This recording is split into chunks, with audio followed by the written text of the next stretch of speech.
am from beyond. Listen, and all you desire will be yours. Welcome to Spider-Dan and the Secret Balls.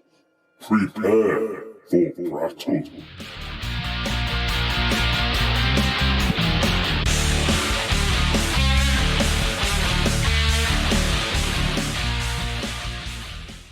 Hello, this is Spider-Dan and of the Secret Balls coming to you in a collaboration with our good friends at Genuine Chit Chat. Mike and Megan are here to talk about a film. I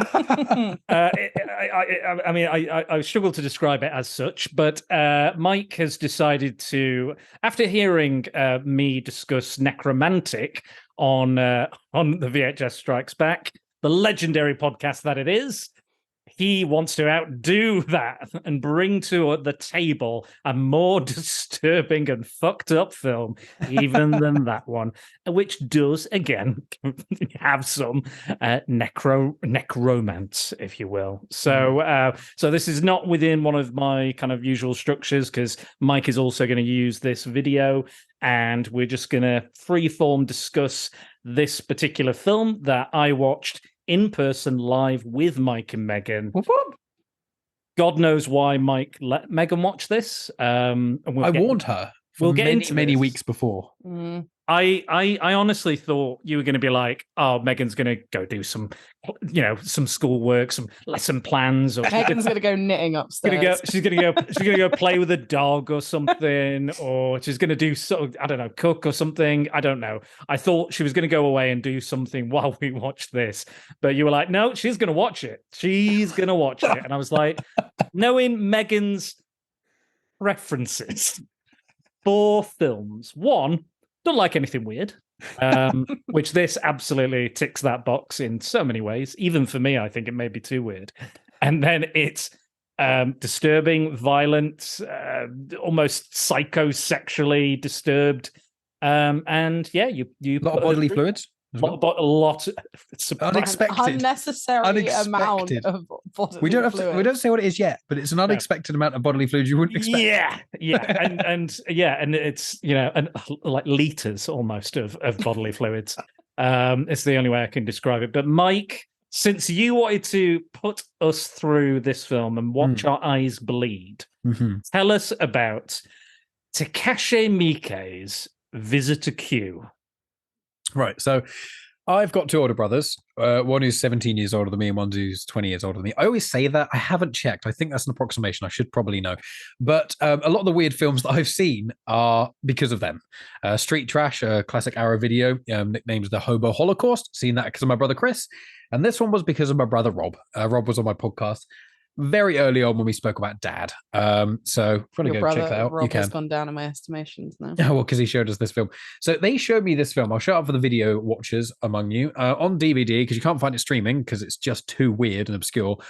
And they showed me this film going, right, we're going to show you a movie. It's very, very, very, very, very weird, but it's also quite funny, but it's mainly just really weird and you've never seen anything like it. And I was like, okay, I've seen quite a few weird films. Like, no, this is very, very weird. And I was like, no, you showed me quite a few things. You showed me Versus, you showed me, Shaolin Soccer. They're like, no, nothing even remotely close to anything like that. So no, nothing like Kung Fu Hustle, nothing like Shaolin Soccer. No, this is unlike anything else you've seen. I was like, okay. So I showed the DVD case, and I only showed it briefly because I want to get cancelled off YouTube, but it is a grown man breastfeeding off a woman. So it's good fun there. It gives you good insight into what this is. So I've not seen Megan's already. No, she's already tapping out. This is me explaining the preface. Because I just looked at the cover of the DVD to remind yourself about it. So I've not actually seen any of what was his name? Takashi Miike. Takashi Miike. I always read it as Mike, but someone elongating the mic because clearly I'm culturally insensitive and egotistical. You wish it was your name.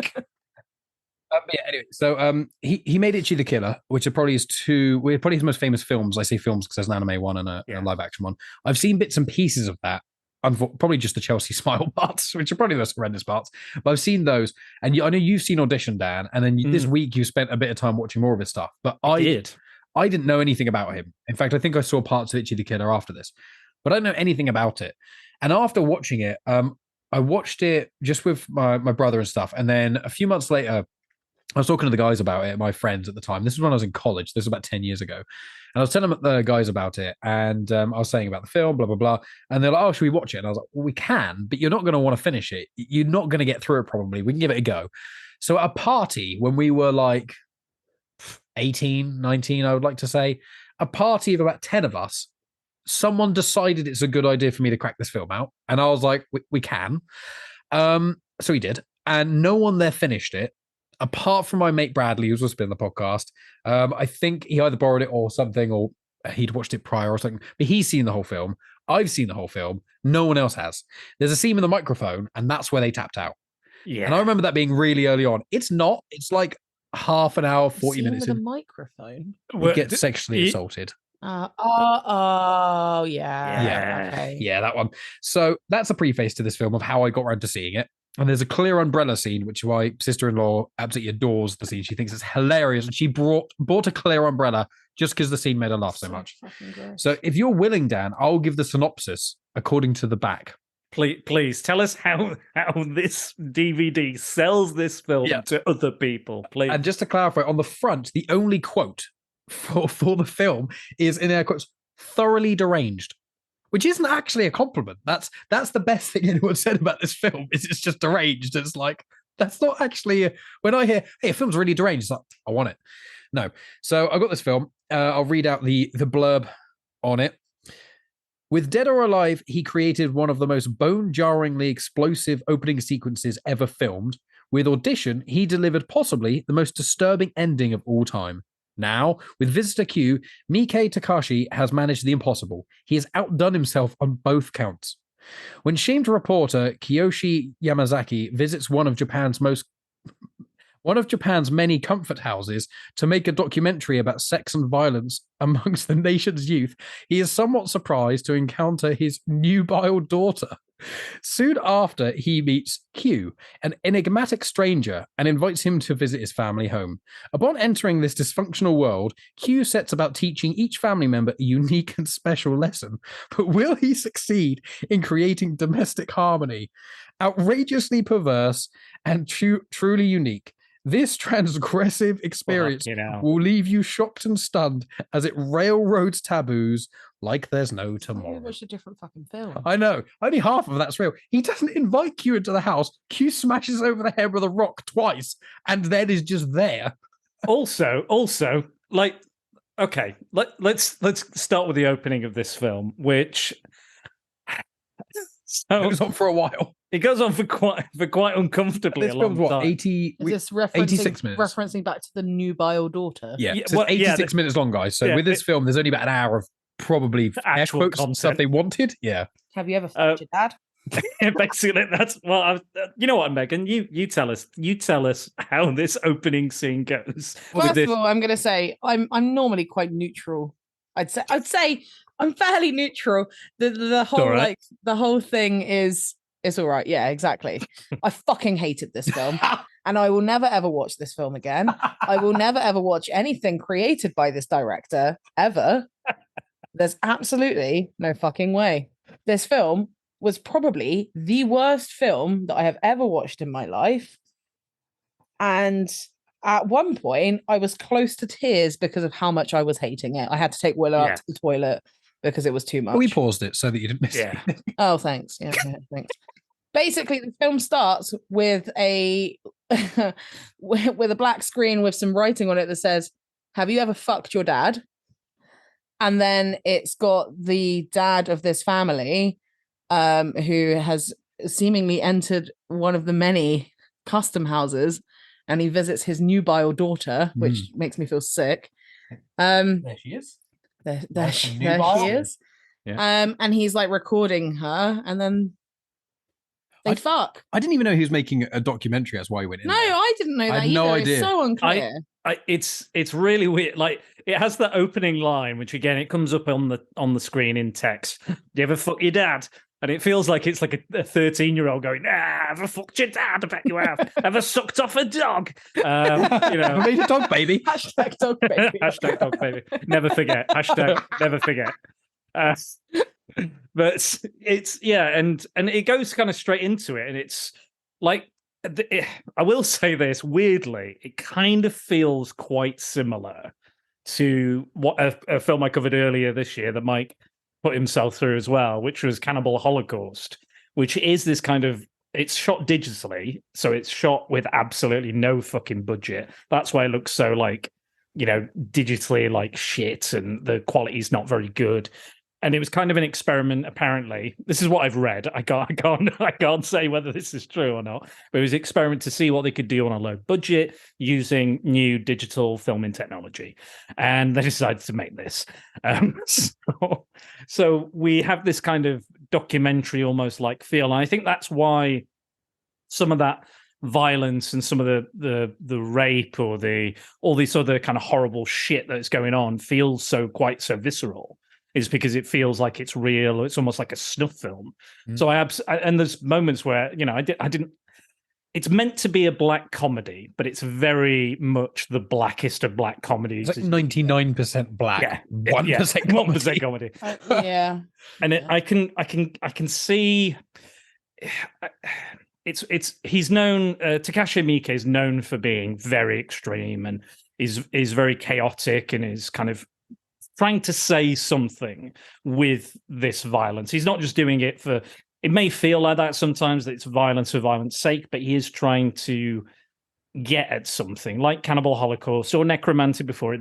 The artist is trying to say something through these acts of violence, because I think if it was just violence, then we would turn off, and most people would just turn this off anyway, I think. Yes, so, from my experience, that does happen. Yeah, and again, I can completely understand if you're not comfortable with these kind of things or seeing them, like Megan wasn't. Like, even I was a bit like, fucking hell. I did warn you guys. I want to clarify. Yeah. I didn't trick these guys to go, here's a cool, wacky. I was like, this is the most disturbing film I've ever seen. Me and Megan read the back of that DVD case, and we had no idea what we were going to see. No, that DVD case is fucking lying to you and lying to everybody who's ever seen this film. So yeah, so I think there's something here, and I think there is a kind of a message, but we'll probably get into that a little bit later. But yeah, basically about 15, 20 minutes of a dad. He's recording the whole thing. He's recording this experience like a documentary filmmaker. He's like a reporter, or he used to be, and he's basically just pays to have sex with his daughter. And has sex with his daughter. And it's really slow and awkward. Yeah. And all of it, from the start to even the sex itself. And it's a room full of basically mirrors as well, isn't it? Yeah. And it's just really awkward and uncomfortable for ages. It makes me think a little bit of The Room. Because when you talk about this film with someone, because inevitably some of our respective listeners are going to go check out this film like they did with Cannibal Holocaust and Necromantic and stuff. When you say The Room. The Tommy Wiseau film. Right, because there's also a film called Room, which is a very, very different film. I've read the book to that. The Room by Tommy Wiseau. And the thing is with that film, probably the only two similarities between this film and that film, awkward sex scene, and the fact that when you explain what this film has in it to people, they watch the first 10, 15 minutes and they go, this isn't the film you were talking about. I said, no. Get past the first 20 minutes and the whole film makes far more sense. Now, there is, in my opinion, a coherent storyline in this film. I just think that there's so much extreme, taboo, horrendous stuff going on around it. It muddies the message and makes it unclear as to what it is. And even reading that, and when there's a YouTube video, Dan, that you showed me, which I'm going to make you put it in your show notes now. Oh, I was going to do it. Sorry, anyway, don't worry. I was going to do it. Sorry, force that down. But when they were talking about the film and things, they compare this to another film by Takashi. But when they're talking about it, there is a plot, and I think different people interpret how deep that plot is differently. I think it's quite a thin plot in itself, but there is something there. But I think that if you took away all the taboo stuff of this, it's barely a film.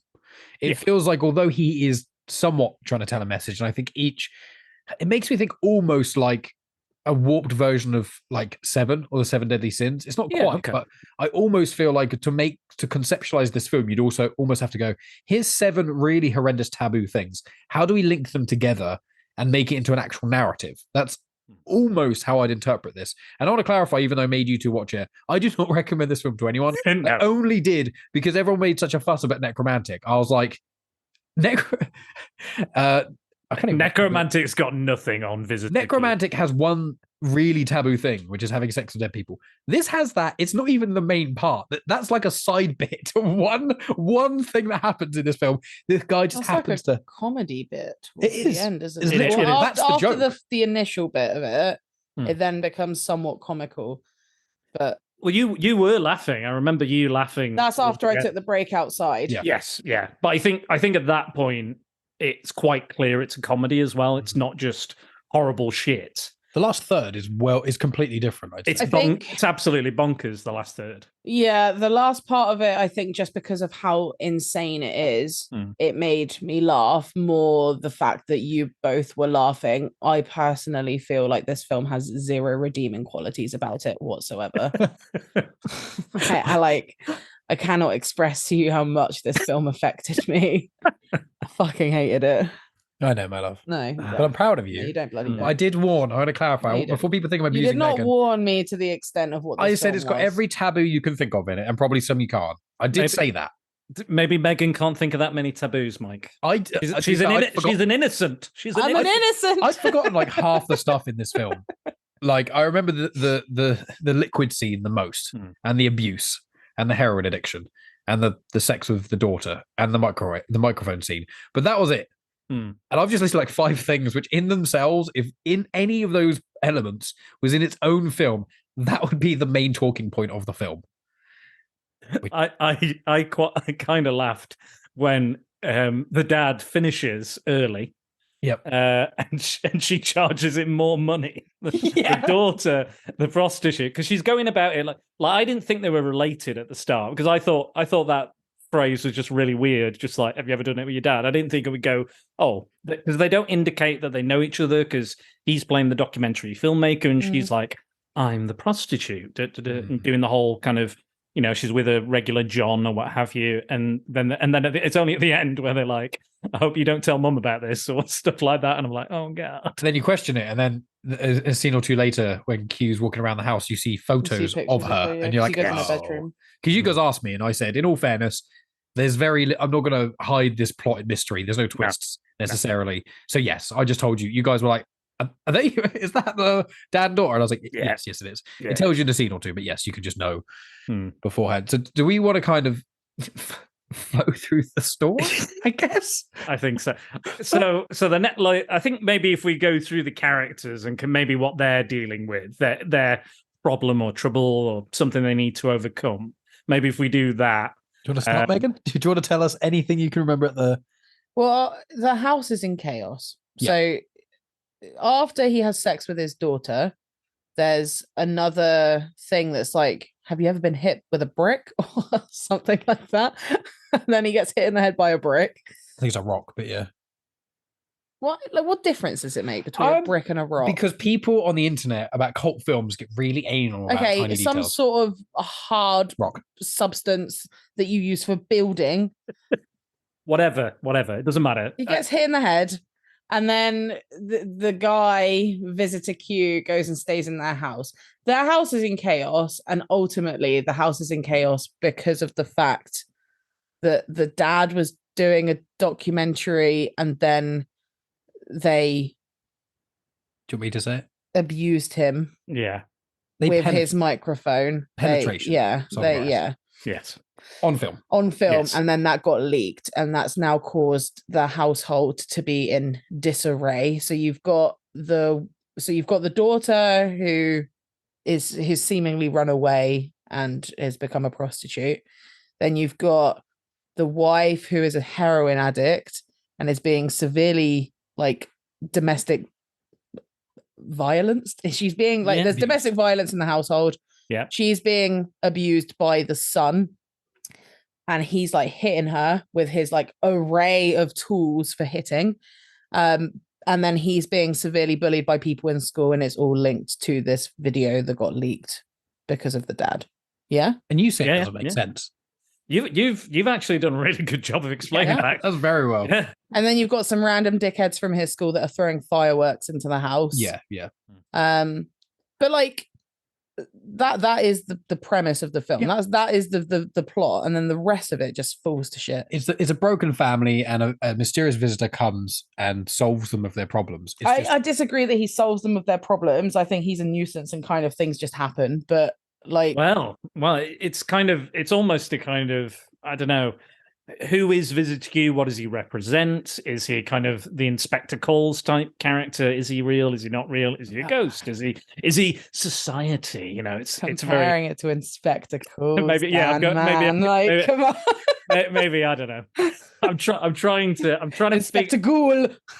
I'm trying to figure out what we think the fuck he was trying to tell with this story. I know. Speaking of Mike in that video that we watched. They said around this time that Japan, I was going to say Japan. I don't know why I wanted to pronounce it like that, but Japan was going through a kind of economic crisis. So there's a lot of people losing their jobs, not being able to, make any money. And I think this and The Happiness of the Katakuris, which is kind of it's not quite as disturbing, and it's kind of more of a comedy, and it's a musical, Megan. So maybe you'd like it. Who knows? Is it by the same director? It is. Then I will not watch apparently it. It's like a completely different film. It's a very Doesn't matter. made the same year, so and it's very tonally different, but there is some disturbing stuff in there as well, because that's what he does. That's his thing, whatever that may be. He does kids stuff as well. He's done over 100 films, believe it or not.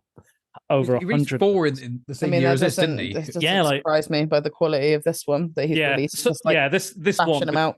This one, I think, again, was bashing them out. But Happiness of the Categories has got a lovely remaster by Arrow Video. I watched it on my Arrow Video player. So if anybody wants to watch it, it's there, along with a couple of his other films like Audition, Dead or Alive, and all the other ones we've mentioned. But yeah, I'm just trying to think about what he's trying to say. Is he trying to say something about Japan? Is he trying to say maybe that the families need to go through hard times to become stronger, or maybe they can get through this economic collapse if they try to stick together or work through their problems or find a way to solve these issues? I'm just trying. What's great about it is your interpretation is your interpretation. Megan probably goes, "It's just fucking weird and shit, and I hate it, and I want it to not exist." And that's fine. That's absolutely a valid choice. But that's exactly how I feel. But I want to try and dig deep, because again, most sane people who watch this would go, "Yeah, that's turning that off. Never again. I don't want to watch this again. I don't want a copy of it. I don't want it anywhere near me." But it is. Let's go there. We just bought a fire pit. Oh, you are not going to the fire pit. It's apparently quite rare, so you're not getting rid of it. I'm keeping apparently. it, if only for the shock value, to show other people. That's the fun of the film. It's like the reverse Room. You don't watch it and have the shared experience of the weirdest, funny, little quirky film you watch that's such a bad movie. You watch this film because it's basically traumatic, and you can't watch anything else like this. And afterwards, you feel like you've been traumatized, but very shortly after, all you can do is laugh about it, which will happen to Megan. She was hating on it and said it was terrible, but literally, was it half an hour after? All of us are just making jokes about the great milking. But yeah, that's the last part of the movie. Well, it happens quite a few times. So let's talk about the character. So let's talk about the mum in the film, because that is my favorite character. Yeah, so she is working very hard. She's she's doing all the kind of things you would expect a mum to do, or stereotypically she makes the meals, she prepares everything, gets kids up for school, that sort of thing. But the husband doesn't give a fuck. The son beats her, and the dad doesn't give a fuck about that. And because of that, because of all the pain she's in, she goes and gets hooked on heroin, and to pay for that, she has to go and become a prostitute. And when she's out being a prostitute, the guys are like, "Wow, you look like shit. Actually, while you're at it, can you hit me?"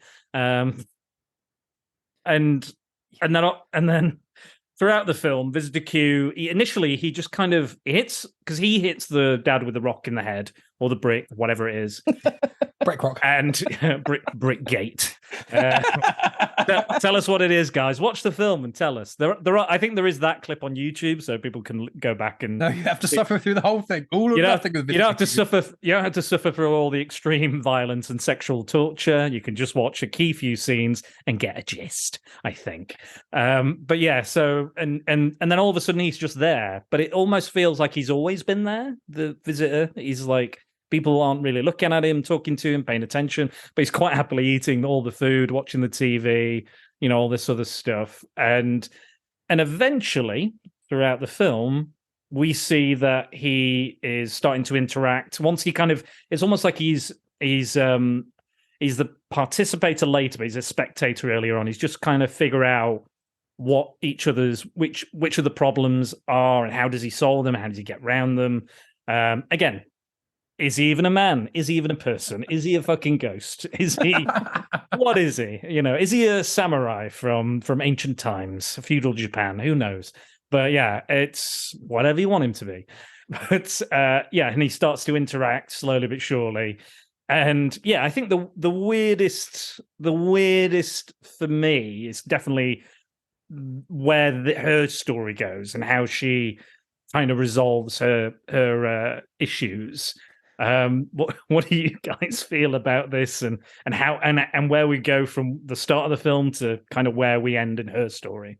I think she's kind of the core of the family. I think Q's mission, in my interpretation, is kind of when people, especially families, are in a rut with each other because of poor communication or anything, you need a third party to come in and kind of what's the term? Moderate almost. It's not the right term. There's another one, but I can't think of what it is. A mediator. Like an intervention or something. Yeah, intervention mediator was the word. So both of you, gold star. Basically, yeah. So he was like, you need someone to come in and kind of mediate to allow people to communicate. But because these guys are so extreme in their issues, Q's kind of elements into things are an extreme version. It's just kind of making them each look at themselves, and they each essentially have one thing happen to them. And it, relatively speaking, cures, in air quotes, what their issue is. And I think the mum is the absolute core of the family unit. Once she's starting to be abused, once she's the one who starts to suffer, it seems to kind of splinter and cause everyone else. And it seems that once she heals, that's when the rest of the family kind of heal as well. So I feel like maybe the mother is literally trying to show she is kind of the stereotypical, air quotes, standard kind of version of what a mother's role can be in a family, and I think that she's probably the only character who's not insufferable, apart from Q, because he has like no speaking lines and he just smacks people and milks them. But she's just like, she's trying to help the family. She's being abused by her son. The dad's not paying any attention, and obviously she's going out. He's also having an affair. He's also having an affair with the daughter as well, and also the other one, the mistress. I wasn't talking about the fact that he had sex with his daughter. No, I was talking about the fact that he was sleeping with his secretary or someone that he works with. I think it was like, I think she's also a reporter. Yeah, she's a reporter, and he gets to. Yeah, sorry. I think that the grossest part of this whole film for me is actually when the wife smells his penis and can tell he's had sex, and obviously we know as the audience that smell is his and her daughter. That for me is actually the grossest part of everything that happens. I'm like, that's horrendous. Just the thought of that is just vile. But do you not think that's the worst part? No, I think it's vile. The thought of that. I mean, that's gross. There's I think there might be worse. That's just gross to me. It is gross, but the rest of it is either so extreme or so silly that it kind of bounced off me. But that's my interpretation. Yeah, that's there's other stuff we'll get into. Wait, you, Megan. I'm not very good at interpreting films at the best of time, especially when they were films that I didn't really enjoy. I've always struggled with film interpretation, and poem interpretation has always been something that I'm not very good at. I distinctly remember her having very large nipples, though. Yes, the biggest nipples I've ever seen. Well, yeah, not just the areola; it's the actual. Yeah. No, the actual nip. That proper thick nip. But then we know why, because she all of a sudden Hugh starts kind of coming onto her, and then he starts kind of massaging her breasts, and you think, oh, this is going to be like a sex scene. It's like, no, he starts physically milking her, and she starts she's a cow. Like she's a cow, yeah. Yeah. I mean, she's groaning and enjoying it. She's enjoying being milked. Yeah, she's, and I feel like this is, in a way, it's a way for her to get her maternal power back, in a sense. Yeah, it's either that or self-pleasure. It's one of the two. Some it's maybe just reconnecting her with those maternal roots or maternal instincts that she has, because her fucking son is a fucking shitbag and beats her up, and she doesn't feel particularly maternal to that, or into the way he's treating her. And yeah, it starts off and eventually she starts to kind of do it herself, and it gets her off the heroin. She stops taking heroin because she gets more pleasure out of this. And then much later we get the very infamous scene with the clear umbrella, and Vizuku is just there, just watching her do it. She's in like a raincoat or something. I think, I can't remember what she's wearing exactly, but it's not for long. And again, she just is now going to town with the milking so much. There's like a consistency with the There's amount an inch of it, isn't there? Yeah, it's almost like a flood. There's like in It's the like kitchen. a flash flood. Because the kid eventually goes in there, doesn't he? Yeah, I think, does he drown in it? No, he just lays in it. He does like an angel. He does like a snow angel out of his mum's so fucking weird. liters of breast milk that's also starting to curdle as well. So it's I might check the plot. I might check the plot synopsis of that in a little bit, just see if he did die or whether he was still alive. He does. I think the end son? The son doesn't die. No, I think the end of it is they'll all survive and they're all okay. We'll get to that as well. But yeah, and she's enjoying herself so much that she comes. Female ejaculates. I don't know what the correct phrase is. Makes Kleeman? I don't know. Kleeman? Well, no, she orgasms, but obviously there's a point where she's milking herself and you're watching all the milk squirt out, and then you're also watching just a lot of water coming out of her puddles and and yeah, she's like mixing together. She waterfalls, everyone. She waterfalls. Yeah, sure. She's heavily squirts. However you want to describe it. While lactating. Yes, that it causes her to very much enjoy herself. Weird enough for you, people? Weird enough for you to give a go? It's probably the weirdest thing of this film. I wouldn't say the most disturbing, but the weirdest part is definitely watching a woman both be milked, but then also milk someone, but as well as just the sheer volume of breast milk. There's just so much liquid. I'm interested by like how they actually did that. It almost looks like it's curdling. There's that much. It's like it's been there for so there's bits. It's also been mixing with her vaginal juices, so which obviously has a slight acidity to it because vagina juice isn't neutral on the pH. The fact that you felt the need to say obviously on the pH. No, the reason I'm saying obviously is because a woman's vagina, the reason you can't clean it with soap is because it messes with the pH balance. So that's why I said obviously, because vaginal liquid is acidic in some way. Hence, it's on the pH. Who knew we were going to get onto this in this podcast? Who Dr. knew? Mike. Dr. Mike. Well, no pH balance in a vagina. That's why you're not going to clean it with soap. That's how you spell vagina, with a pH. Vagina. She's got a loose vagina, wide set vagina. Let's talk a bit more about the dad as well. So he's obviously lost his job. But he decides he sees his son's getting bullied. So obviously the son is having some issues, and he's taking that frustration and out of on his mum, and like there's bits where they tie him up and like, you better do a shit. Come on, why aren't you shitting? And he's, and that's his issue again. But the dad is like, he's almost like retreating into like a digital kind of documentary world. Like he has to be separate from his own family. He's like, he has to be disconnected from it to even deal with him not providing to the family, not being able to kind of just, I don't know, kind of figure out what he's going to do and how he's going to do it. And he has to kind of step away and go, okay, this is now a documentary. I'm following my son and we're going to see how he solves the bullying and what we do.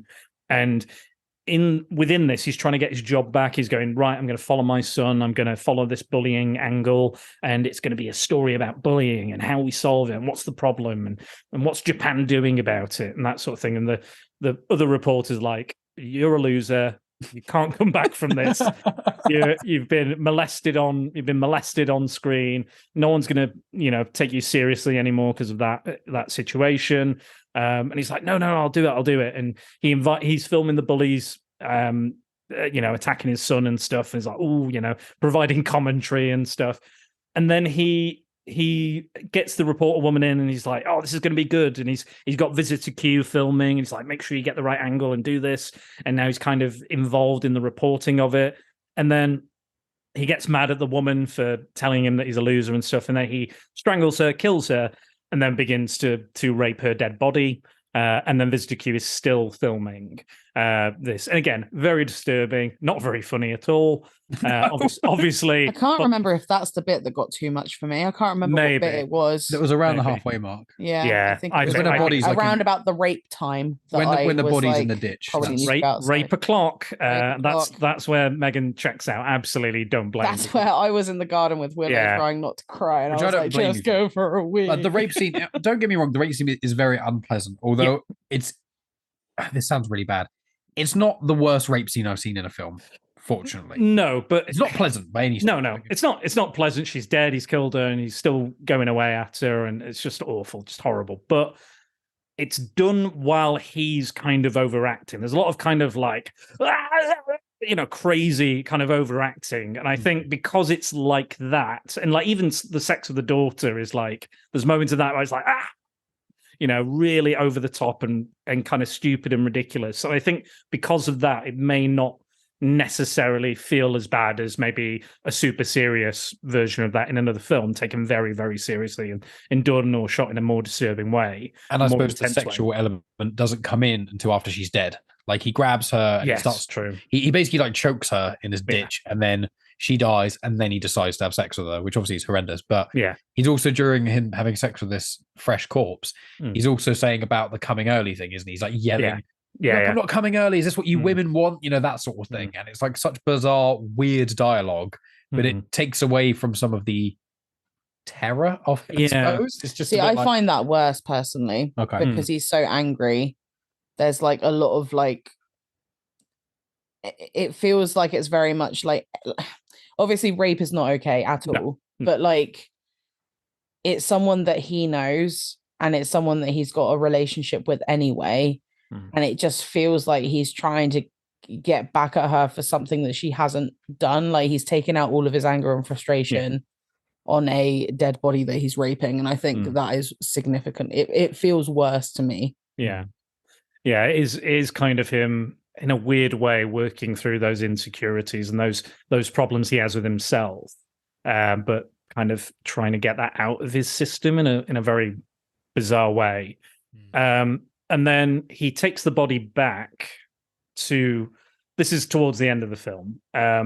Like during this, the son is still being bullied, and the bullies shoot fireworks into the house like every night, almost every night they are shooting these fireworks in. And the dad again is filming it, and he's saying stuff like, "I don't know how a father is supposed to feel. I don't know what I'm supposed to do, or how do I react to this? This is my beautiful wife. This is this. This is that."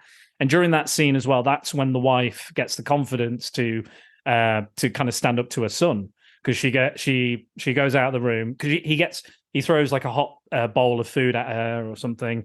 She comes out. There's this big cucumber or aubergine. She gets a knife and starts like going, "I'm going to cut your dick off, son," and then throws the knife into the ground and is like, "Don't fuck with me." So she's finally got that confidence back.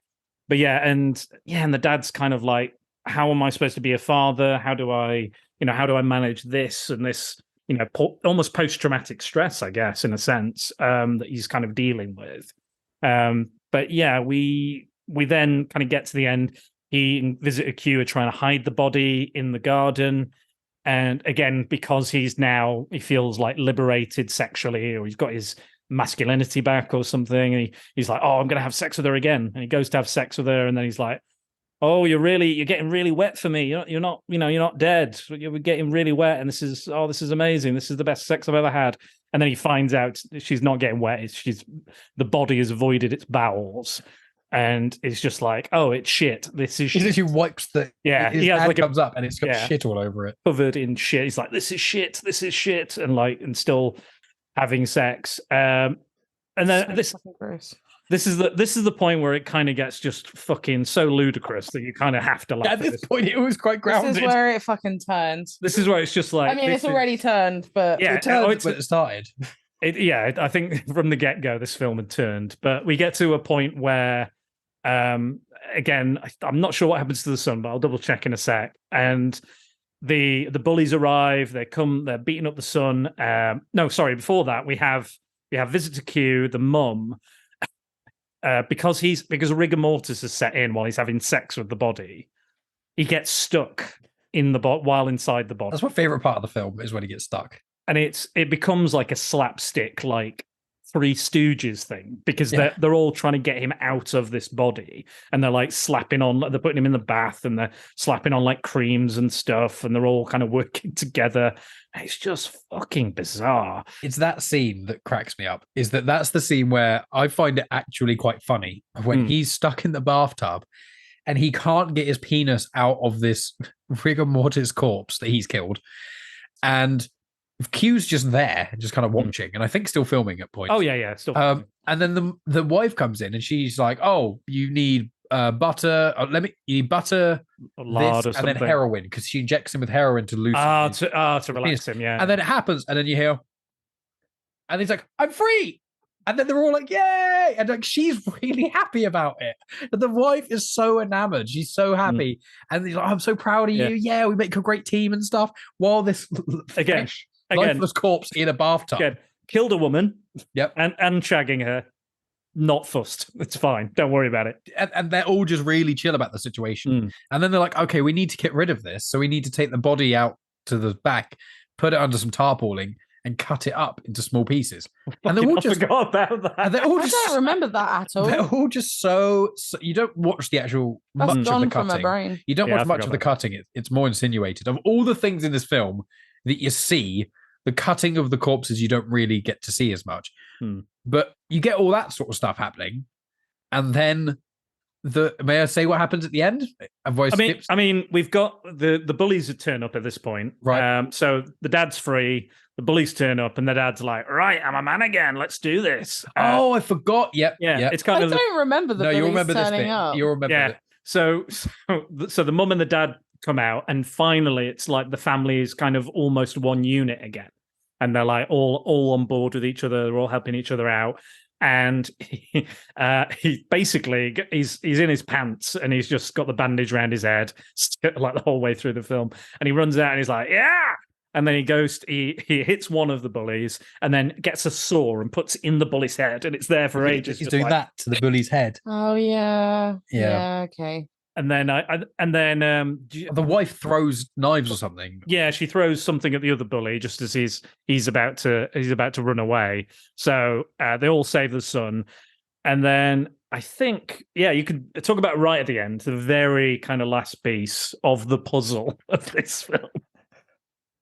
Yeah. So after they've killed, I think it's 3 bullies. There's 2 or 3 bullies. There's one After they've killed some children. Yeah, some literal 16-year-olds probably who've been bullying their son. They've been bullying hard, but like murder's a bit much. Yeah, granted, they've been throwing fireworks into They could have killed them because the house kind of burns down, doesn't it? Yeah. I believe like the house burns down. So that's again they've got nothing. They've got no house. They've got and he talks about the destruction and filming it while it's going on.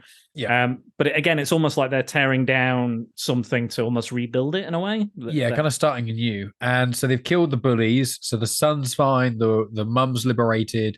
The dad's seemingly okay now. Does the daughter come back? So the daughter comes back. And then they dispose of the corpses in the garden. And then the very last scene is the mum sat there, which is what the cover of the DVD is.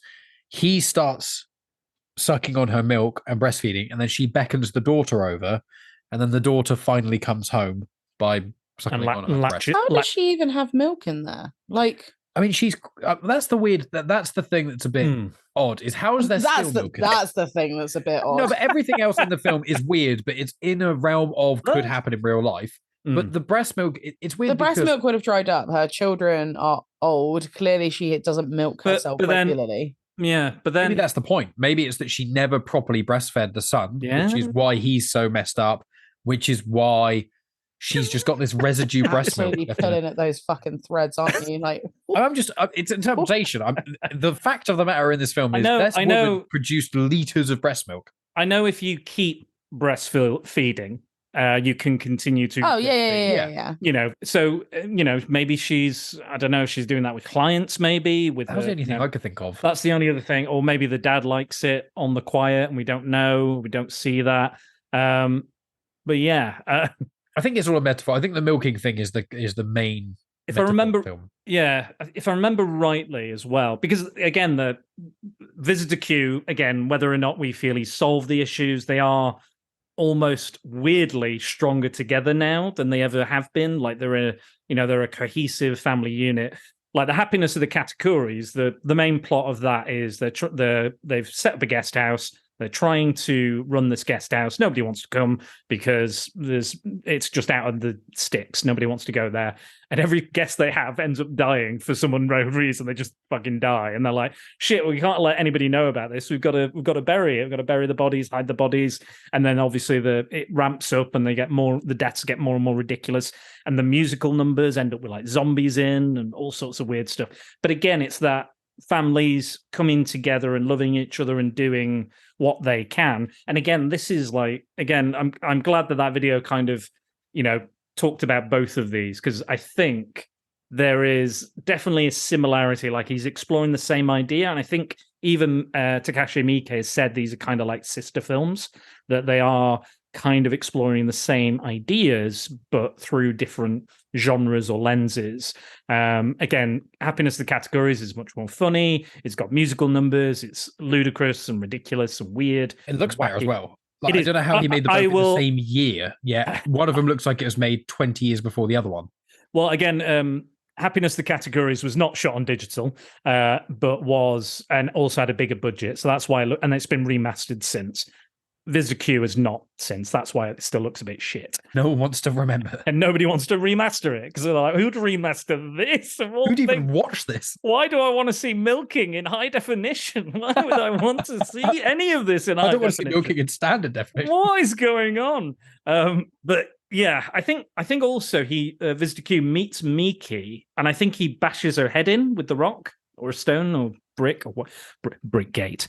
I think it is a rock. Whatever it is.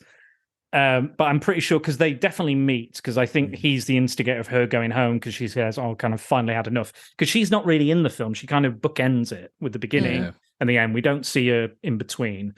But yeah, so I think that's kind of everything. So can we run through the taboos we've got? So we've got incest is what it starts with. Mm-hmm. Then you've obviously got violence, because hitting the head with a rock. Sure. Then you've got the domestic violence. Mm-hmm. Then you've got the heroin addiction. Then you've got her selling sex to someone she's not related to. Mm-hmm.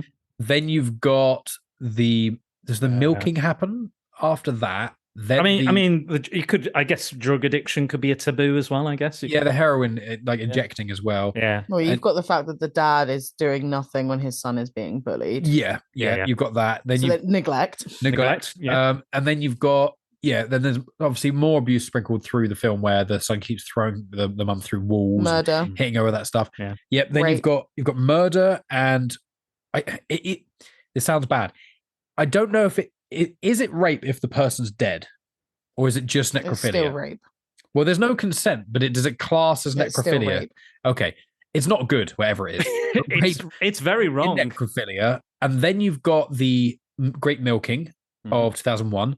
Then you've got the squirting while milking. Then you've got his second go at having sex with his second go, and then getting stuck in the second go. And then there's shit as well, because obviously when he's in there second time. Shit's not a taboo. No, but it's pretty gross to see in films. And it's still an unpleasant thing. And then you got everyone stop shitting. It's a taboo. You're not allowed. No one is allowed to shit. Everybody shits, guys. Nobody's allowed to put. Not on my watch. And then after that, you've got them freeing himself from the. So constipated. Then you've got the bullying as well, and then you've got the murder of children in quite violent ways, and then you've got adult breastfeeding. Is that everything? Illegal fireworks. Illegal. That's the worst of them all. That's it. Ban them. Ban fireworks. I think because this is one of those things when I've explained this film to people, or when I heard everyone talk about Necromantic and Cannibal Holocaust and stuff, I was like, that all sounds bad, but I was like, these are all like have one or two major taboos in the film. They're better films, no doubt, but they are basically focusing on one or two major taboos that are big shock value. This one just kind of it downplays all the taboos to the same level. That's one of the weird things about this film that kind of makes it funny is that although there are scenes that are unpleasant to watch, none of the scenes traumatized me. No, it's not like. But there's no normal reactions. No. To these taboos, there's no like everyone's so apathetic to it. Everyone's just doesn't give a fuck. Like they're indifferent. They're completely indifferent. Like the rapes, the murder, the rocks, the having sex with your daughter. It's like nobody gives a fuck. It's just they're just like, oh, these are just things. These are just things that are happening. Megan, hit the nail on the head. Absolutely, just apathetic. And I think because of that.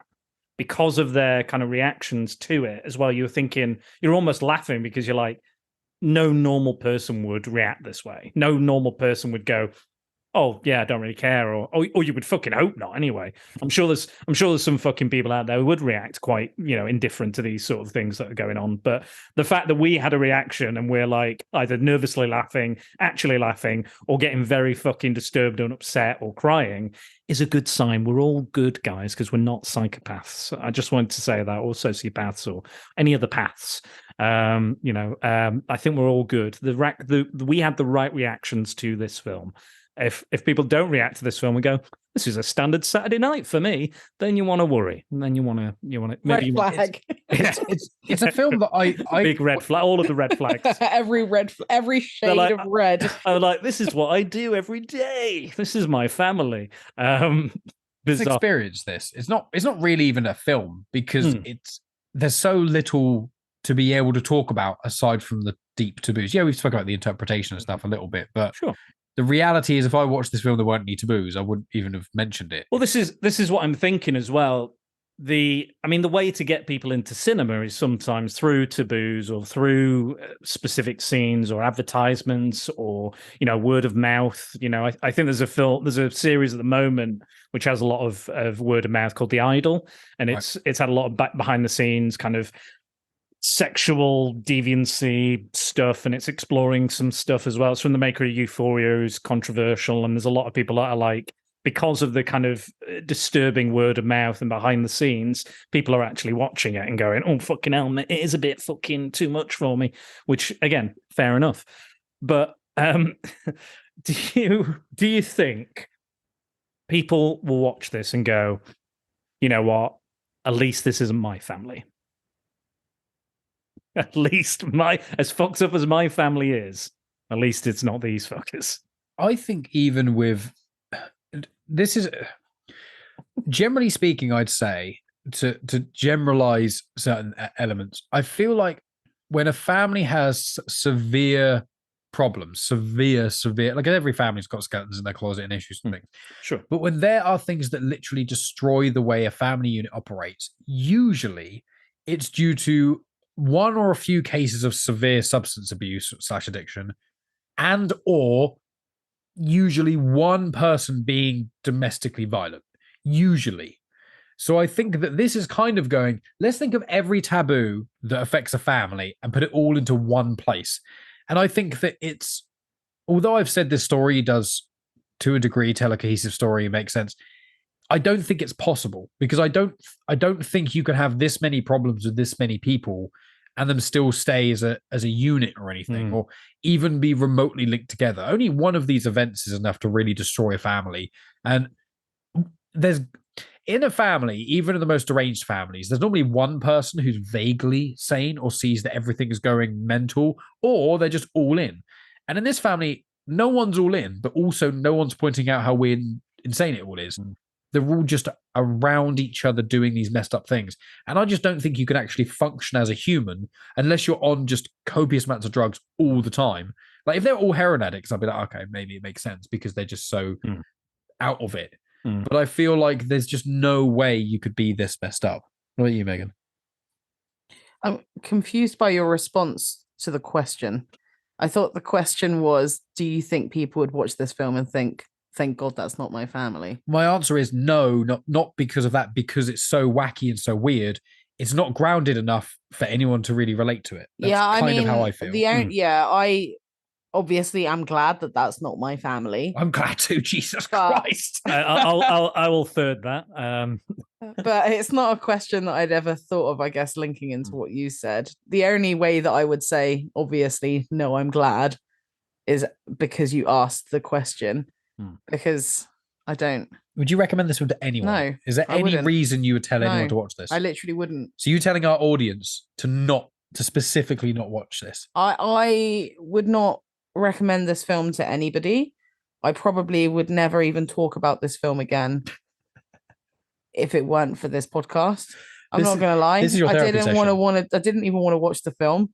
I didn't want to do the podcast because I didn't want to talk about the film again. I'm sorry, Megan. It's my fault. I pressured Again. He's forced your hand twice. I have. Yeah. So I have. It's not even that it's like sometimes like if linking it to The Room, like that film is shit, okay? But it's funny and I'm glad I've watched it. I'm not glad I've watched this film. I'm glad you've watched this film. I'm not glad I've seen it, but I'm glad that you've seen it. I appreciate that you suffered through it. I'll put it that way. Yeah. Because it's a shared experience. No, stop saying it's a shared experience. It is an experience. Like, it's not really a movie per se. It's much more of a, if you get through this and you watch it all, you will have never seen a woman milk that amount. Yeah, but it's not a fucking like, what was that? I'm not not all over here like, hey, I've seen a fucking film that's got loads of shit in it. Like, I'm not going around. That's not a thing to brag about. Like, this film is shit. Yeah. It's not a good film. Like, no, I wouldn't recommend this film to anyone because I wouldn't want to impose this on anyone. As I impose it on two people. Yeah, it's not like, I'm going around like, yeah, lads, do you know what I saw the other day? This film. It's like, no. He's not ever fucking. But this is how I heard of Takashi Miike, like around the kind of this era, this time where his films are coming out, and there was an interest in Japanese cinema, Japanese horror, especially Audition. I heard about Audition, and people like, have you seen this Audition? Fucking things happen, and it's around that age where, and again, it's like, have you ever fucking wanked off a dog? You know, it's that kind of that kind of like mentality of those kind of fucking, you know, stupid lads going, I'm gonna watch the fucking extremist fucking thing. Was that Two Girls One Cup? Yeah, I'm gonna go. I'd rather watch that than watch this film. Really? Oh, yes, I would absolutely. No, I would definitely rather watch this film because at least there's an air of this film not being real. I mean, I've seen bits of that. I think everyone's seen bits of it. I can't deal with it. I'd rather watch that. I don't think I ever saw a bit of it, thank God. But yes, it's well, I mean, I don't know if maybe the message for the film is if this family can get through this, your family can get through anything. Positive affirmations. Christ. For your Is this family. going to be like one of those motivational posters when you have the cat holding on hang to in there. Hang in there. At least hang in there. The breastfeeding, and it's like just hanging from the massive nipples. Just like that. Covered in milk. Hang in there. At least it's not visitor Q. At least your mum hasn't produced so much of her own lactate. It's flooding the kitchen. That you're aware of. And we're glad that you're not swimming in it. Your son is swimming in not only your own ejaculate, but your milk as well. So, and the mixing together to curdle into his newfound cheese. Don't forget the pH level. We've got to talk about the pH level. We've got to make sure. Coming out that vagina to take from this film. Vagina. Vagina.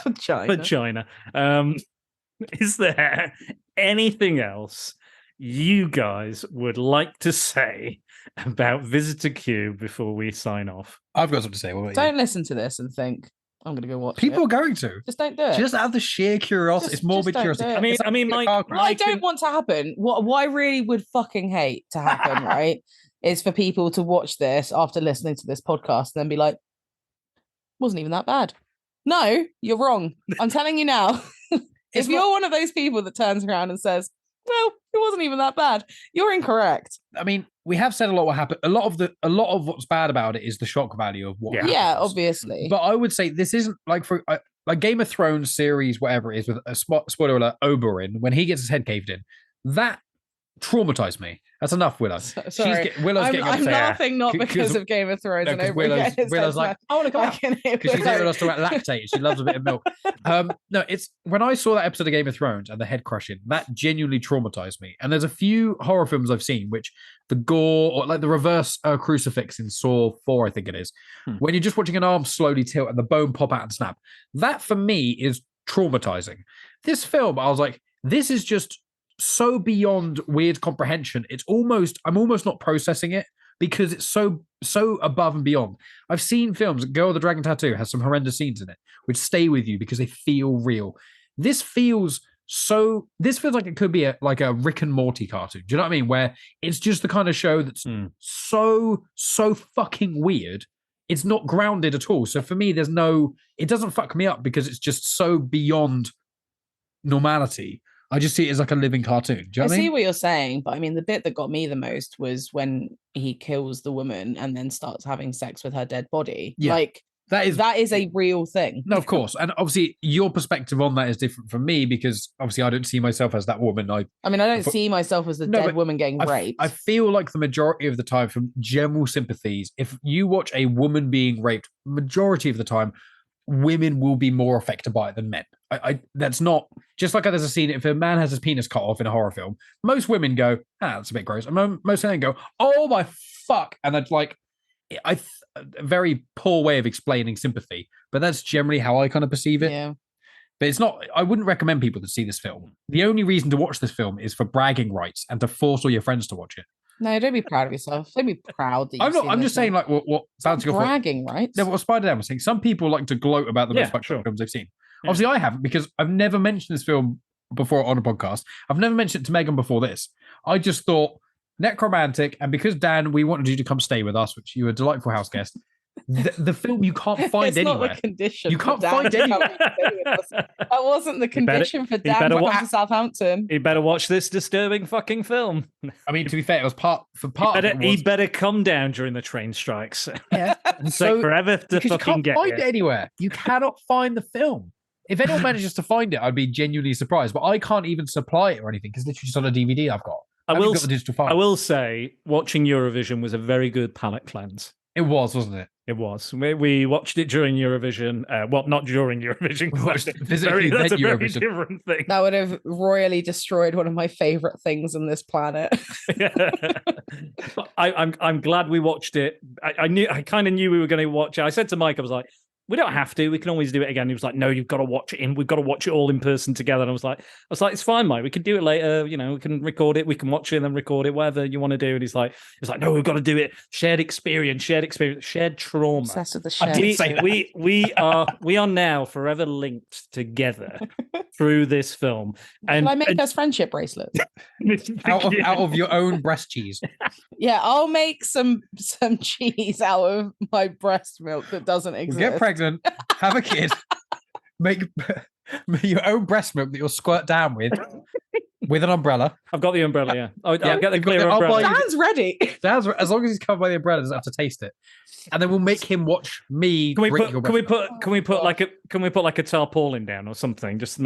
We'll get a blue one. I don't want to ruin my rug. Yeah, that's the last thing you want. But yeah, if you feel you need me for that shared experience, I'm okay. I'm all right. I'm down for it. But yes, like again, shared experiences don't always have to be good. But at least we did it together. We suffered through it together. We supported each other. We laughed in the end. Some of us had a cry. Some of us squinted and was like, and winced because it was the thing that's really funny for me, and it's not like funny, haha, but like, because obviously when you came to stay with us, it was the first time that we'd met you in person. So I know on self-reflection that I was in a horrendous mood when we started to watch this film. Then I think back at it and I'm like, like you're like literally meeting this person for the first time, like in actual person. I was like, why were you so grumpy? And then I was like, now you're crying. I was like, what are you doing? But, I didn't think that. I thought you were, you came across very well. You were very welcoming. I didn't think you were in a bad mood. I'm sorry you were, but there you go. I also am sorry Mike made you watch it. Again, I didn't expect you to. And I was like, are you sure? I was leaving like, are you sure you want to, because again, Megan's taste, weird and The violent. thing is that we know Megan's the star. There's, you and I, even on our own podcast, absolutely. Megan's the star. In Comics in Absolutely. Motion, the number one question I get asked is Megan going to be in this podcast? Yes, But no, yes. it's like listenership drop. Even I get questions. I'm like, when's Megan back on? I was like, Yeah. "Fuck." Which is Why is Megan not on Discord? And it's What? never gonna happen. to be honest, like, do you want to be? Do you want to be? I got added to a new group chat you know. today, and I was like, oh, okay. Another one I have to ignore. For us. Yeah, no one have to bother Megan. By the way, you know speaking- Disney discussions, they're trying to contact you. They're trying to speak. Disney Speaking of, discussions is like the only one that I respond to. true, that is true. She is on there quite a lot. But Dan, are you glad you watched Visit a Q? Are you glad you experienced it? Glad to have. I mean, maybe not glad, but again, it's kind of like Cannibal Holocaust. It's not so like Necromantic. I recommended because I didn't think I would have to watch it, and then Dave and Chris were like, "Come on as well." I was like, "Fuck," and then Because I volunteered. I've seen this one twice before. Let's do it again. And then Cannibal Holocaust. I was like, the director's died. It's kind of interesting. There's stuff around it I find quite interesting, so we'll do it. You'll never watch that film, Megan. And yeah, you won't. You absolutely. I can't even tell you what's in it. Yeah, I won't even tell you what's in it. Don't even listen to the podcast because it will be disturbing enough. But I would not recommend that. I wouldn't recommend Necromantic really. But I do see artistic merit somewhere in there, deep down on some level. Those parts across. But you gotta get through the mountains of ejaculate and breast milk to dive deep down into that abyss, get to the bottom of it. I think there is some sort of message in each of them, as subsumed is in it, in all their fucking taboos and things you absolutely do not want to get involved in. Megan, promise me you will never watch Cannibal Holocaust. I'm just I promise you, I'll never. It will watch destroy you. It would very it upset me. It really upset me, and it stuck with me for quite a while. Cannibal Holocaust. It is not. That isn't the part that would upset you. Yeah, no, that's not. I don't even want to tell you because it will actually. We'll not say, but I think people would know which part, what and parts, and why. Yeah, I don't even want to tell you why, because if I tell you why, that will actually upset you. Yeah. So it's better not knowing at this point. If you can't handle Visitor Q on a good day, you won't handle Cannibal Holocaust on your worst day or on your best day or whatever. Or on any day. Any day. You don't want it. You don't want it. Don't do it. Just don't do it. Don't even Google it. Don't even Google it, Megan. Don't even fucking Google it. If anybody mentions it, you shut that shit down and you go, no. I've been told I can't see this. I've been banned from it. It's not. Can't even talk about it. Can't talk about it. Get the fuck out. Stop it. It's not happening. Any other cannibal film, as long as it's not from Italy, I think you'll be okay. I think Italian filmmakers are fucked up. They're a bit mad. Quite a lot of snuff films, aren't they? I love it. I'm a little bit Italian. I like Italian filmmaking, but there's some things that they do, and certain laws, especially their copyright laws, are fucking stupid, bizarre. Megan, you and your people. You people and your my rules for the copywriting. Yeah, exactly. You were there back in the late 30s and 40s. You were running that shit. Megan Mussolini. That is my middle name. No, it's not. It's not my middle name. And on that note, good night. Do we want to give our plugs then before signing off? Because it's going to be on both feeds. Yes. Well, yes, it's going to be on both feed feeds. So it's going to be on yours. Tell us about that. Okay. Hey, Megan, do you want to tell people how they can find you? Instagram, Grits Gets Fit. Sometimes I post, sometimes I don't. You can also find me on Genuine Chit Chats Patreon. And sometimes on other podcasts as well. I appear Disney Discussions. Places. This is true. Yep. Disney Discussions. Yeah, and that came out a couple of weeks ago. Yeah, I pop up here and there. Here and there. Like a whack-a-mole. A whacker Megan. Megan. Don't physically whack her, because that's, again, we're going into Visitor Q territory. Don't get a brick. Don't get a brick people. Or a rock or anything like that, whatever it may be. Don't let Megan near a lactating woman, because she'll just go to town. I know where you can find Megan. Fucking miles away from any Cannibal Holocaust content. Yeah. Get the fuck away from it right now. Trying to find why I've hidden Visitor Q in the house because she's trying to burn it. I'm trying to put it on the fire. If you did do that, I would just buy it. I would just buy another copy. I would buy every copy. And burn them all. Don't do a book burning. It's a DVD. Hey. Let art be the art. If you don't like it, sack it off. You don't need to destroy it. Just let it. If you don't like it, I'm not going to burn every single copy. Don't worry. Okay, well, you can find me at Genuine Chit Chat on Instagram, Twitter, and on Facebook. And you should be watching on YouTube, hopefully, not on Dan's feed, be on the cool feed. Maybe I'll put the video on my feed too. Oh, fine. Well, then I'm cool on both feeds. Who fucking cares? There's a playlist called Disney Discussions, which I've put on there, which has got some of Dan's Disney Discussions content, including episode 0 with Natalie. And I've been listening to the Goofy movie one as well. It's a banger. Yes. Really enjoy that. But we do Disney Discussions obviously together. So Megan's normally involved. That's her most regular podcasting slot. But if you want to support the show for as little as £1 a month, or you can give off a one-off donation at Coffee, you can do that. And then I will, if you do a one-off donation, I'll send you a handful of Afterthoughts episodes, which will feature Megan. Or if you subscribe to Patreon, you get access to the Patreon exclusive feed, over 170 episodes of Afterthoughts, and about 150 of them have got Megan in. So if you want to hear Megan tell me how much she hates films that I like, and you want to hear Megan put me in my place, because all my patrons say the best part about Patreon is listening to Megan and Mike argue with each other. And then Megan it's when everyone says the word argue, and I'm it's like, we don't really argue, but yeah. It's like bickering, but fun bickering. Yeah, it's fun like bickering. It's like Brickgate. Yeah, I mean, Dan's experienced how we actually are in real life. Most people we podcast with don't know what we're like in real life. In fact, the only 3 people that do is Scott Weatherly, you, Spider Dan, and Rhea, funnily enough. The only people who've met us in real life. So, because you put on such a false front when you're recording on the... Yeah, we're completely different people, aren't we? Totally different people. When the recording stops, it's like completely different person. Yeah. I have a different hair color when we stop recording. I was going to say my beard changes color. I was going to say I actually have a blue beard, but... There you are. There you lovely. But yeah, that's how you can find all my sort of wonderful stuff. Coming up to episode 200 of Genuine Chit Chat. So I'm doing a Q&A episode with Megan. Hooray. Hooray. And I will ask 300th release. I will ask some questions. What do you think? And why have you not watched Cannibal Holocaust yet, Megan? That'll be my question. Because Dan told me not to. On the feed. I've been banned. On the feed of Genuine Chit Chat, it's actually going to be my 300th release, although it's my 200th episode, because I've done certain part 1 and part 2 episodes, and also a few things I've just posted on that feed when I haven't got other stuff to go on. But yes, friends, thank you for listening. On to Dan. And Dan, talk about your Patreon, because your Patreon's great. I like it a lot. It is. I don't probably do as much as I should, unlike Mike has got something out like every day. I mean, I use Megan as it's basically my excuse to get Megan to podcast with me and talk about films. If I say to Megan, what's your opinion on a film? She goes, yeah, it's all right. But if I put a recorder in front of her, then she'll suddenly start talking about it for ages. I was going to say she gave us a very succinct synopsis of this film. So yeah, brilliant. I highly recommend, if you are on Mike's Patreon, to check out the Spider-Man 3 episode. I think that is. I think it's on Comics Emotion now. Is it? A taster. It is on the Comics Emotion. Feed of Comics Emotion. Spider-Man 3 came out about a year ago. You get to hear Megan ranting about Spider-Man 3 for like 20 odd minutes.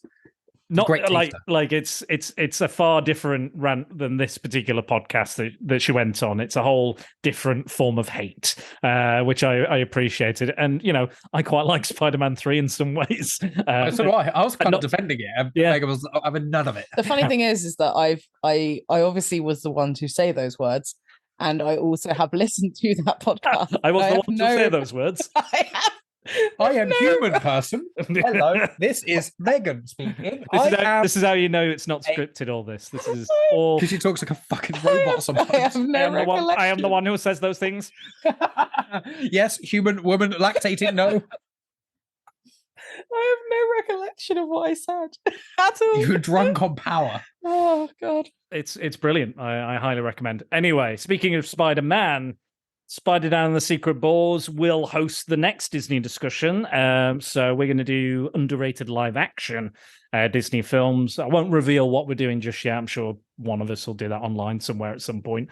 But we'll get there. We'll get there. We don't know when we're recording that, but sooner or later. I think we've settled on the films. We'll save it. We need a bit of a break because we all do the exact same thing where we don't watch any of the films to the week before. And then we have to watch 4. And then we have to every night watch a film. Guess what? Another Disney film. Another Disney film. At least it's not Visitor Q 4 times in a row. At least it's not all of Miike Takashi's or Takashi Miike's films. God, yes. I mean, you've been doing that, haven't you? I have, because I wanted to maybe try and get a sense of the man a bit more. And again, I've heard about him, and a lot of his kind of his catalogue is quite infamous. So I kind of wanted to see what his chaotic mind brought to the screen. Some of them I like, some of them I really like Audition and 13 Assassins, which is kind of just a classic samurai thing. And I think Audition is weird, but in a good way, and it's kind of saying something about misogyny in Japan. But yeah, if you're going to check out any 2 films, I'd check out those 2. But Megan, I know, will not check out either, because that is... Don't even let me check them out. When we spoke to Rhea about this director, she was like, Megan's not going to like that. Oh, absolutely. I knew. I don't even. I like knew. it. I knew. I don't. I do not like Visitor. I think Q. you're getting overly defensive, Mike. I think you I just actually really love this like Hashtag lactation. Brickgate. film. Hashtag Brickgate. Vaginas. Anyway, me, you can find me on spiderdanandthesecretballs.com. All the stuff is there. Links to the Patreon. You got Derek Esoteric's track on there and all his musical links. So if you want to go listen to him and Teddy Bear's Picnic Full of Blood and Carnage, go and check that out. Great barrel, I found that one. Oh, yeah. Absolutely banger with Math and various other guests that have been featured. Not me, but it's still good. Maybe he's just not got round to your episodes, Mike. Chill out. Well, it's the second most listened to episode of your feed. Oh my God, Mike, shut I up. only said that because bragging rights again. Bragging rights. All this. The only reason I said this because me and Dan had this jokey, like banterous back and forth in Discord about 9 months ago, and I think people in Discord weren't realizing that we were both just people messing with each other. People were like, "Are you guys actually okay?" No, no, it's fine. And we kept having to kind of say mean things as a joke, but then add in a vague compliment to prove we didn't hate each other. And one of them was Dan was like, "You're a prick and you shouldn't come on any more of the podcast." But the one you did come on was actually quite high rated. So maybe it was just because I was giving you shit because of a couple of your guests reoccurring. And I was like, "What about me? That was it, yeah. More. You were like, yeah, that was the thing. You can't come on just twice. You can only come on twice a year. I've only been on once. Dennis has been on like 1,000 times. And Andy's come on like 1,000 times. Yes, but it's hard to find the time often to get people on. And at the moment, I can't fucking book guests, save my fucking life. Anyway, go on my website. It's got everything you want to know, all the information, the podcast formats, blah, blah, blah. It's all there. YouTube, links, podcasts, all of the stuff. Go. It's a real hub, an exciting hub of activity on the World Wide Web. Ooh. And it's amazing because you don't my favorite thing about Dan's podcast is films like this, you don't have to have seen. The majority of content he tackles are either really well-known stuff in a lot of the Clone Wars, or they're really obscure stuff that you're probably never going to watch anyway. So you could just watch kind of whatever you want and listen to whatever you want. And that's one of the things I love about and I think you've picked one here, Mike, that nobody will watch and that everybody will hopefully enjoy on this podcast.